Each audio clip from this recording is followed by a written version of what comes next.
If life were a calm, smooth sea, we wouldn't need anchors. But since storms do come, we must hold on tight to our anchors, especially those of us who trust in God. And one of the most important aspects of our faith is the understanding of why God allows suffering. So today, let's talk about why does God allow suffering? Why doesn't He help His children?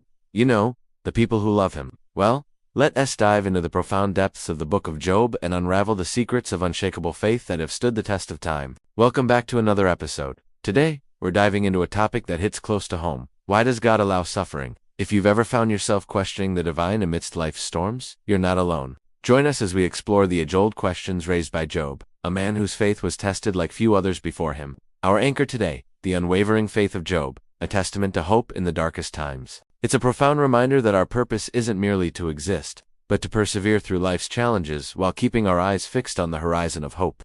And the greatest part of it all is that these lessons are not confined to dusty books, but are meant to be applied to our daily lives. The first point we want to make is that Job was a blameless and upright man, one who lived a life pleasing to God.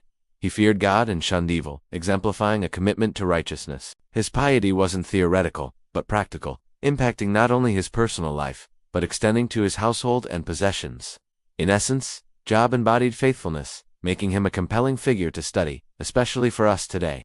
Now, as we delve deeper into Job's tale, we'll see how his steadfastness becomes a beacon, guiding us through the complexities of faith and adversity. This man loved God with all his heart. He would pray for his children, and he would tell them, "Oh, that you would be wise. Oh, that you would be prudent at last, that you would understand the fear of the Lord, that you would see the majesty of His power, that you would see it with your own eyes and discern it for yourselves." The Bible tells us that he was blameless and upright, one who feared God and shunned evil. And not only was he a righteous man, but his household as well, including his many servants. They were blessed with prosperity. Job was rich, had many sons and daughters, and had a large flock of animals. Job, in essence, had it all, making him a prime candidate for Satan's scrutiny. Now, here's where things take a sharp turn. In the midst of Job's blessed life, Satan challenges his righteousness before God. Picture this: a heavenly courtroom drama unfolds. Satan boldly claims that Job's piety is a sham, arguing that if God were to remove his blessings and afflict him, Job would curse God and abandon his faith. Intrigued by this wager, God grants Satan permission to test Job, setting the stage for an excruciating ordeal. Just like Satan predicted, Job's world collapses as he faces devastating losses. His children perish in a sudden calamity, and his wealth is swept away by treacherous friends. Stripped of his material possessions and confronted with death, Job finds himself on the brink of despair. Now, as the plot thickens, remember that every twist in Job's story carries profound lessons for us today. Stay tuned as we explore the depths of his despair and the remarkable strength of his spirit that emerges from the ashes of his misfortune.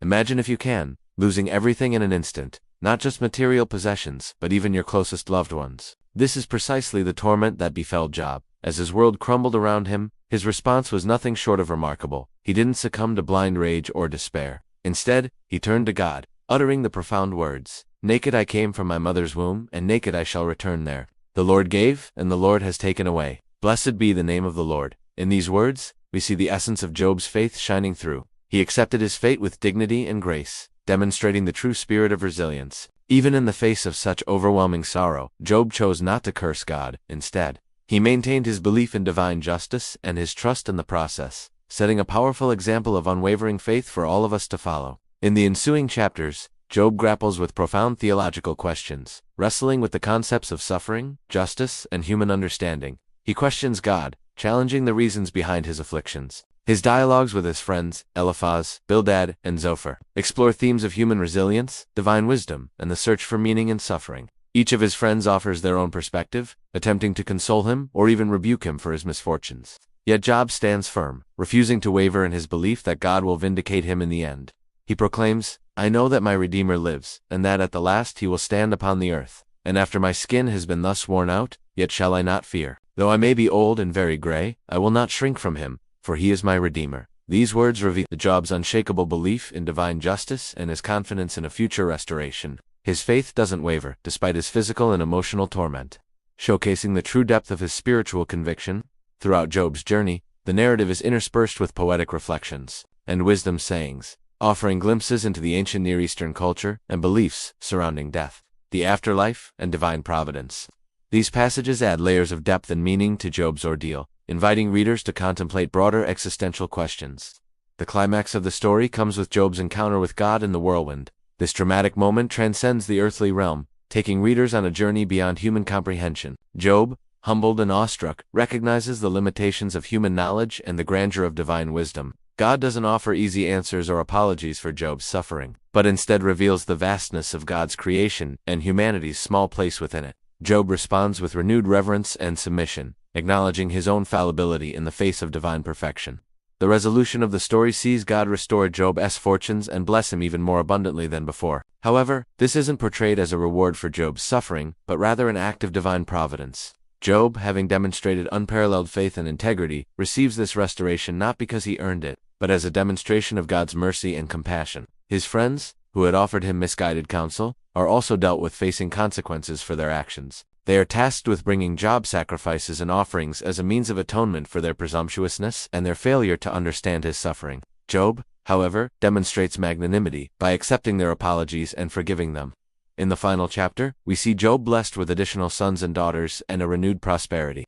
This ending underscores the theme of divine restoration and the triumph of faith over adversity. Job's story culminates not just as a tale of individual endurance, but as a testament to the power of unwavering faith in the face of unimaginable challenges. So here's the takeaway. Life is unpredictable. We can't always choose when and how we're dealt the cards of suffering, but we can choose how we respond. We're called to follow in Job's footsteps, not because we should expect similar hardships, but to learn how to face whatever comes our way with courage, dignity, and above all, faith. Just as Job held fast to his faith in the face of unimaginable loss, we too can draw strength from his example when we're confronted with life's storms. May the story of Job be a guiding light for us all, reminding us that even in the darkest nights, the dawn of hope is never far behind.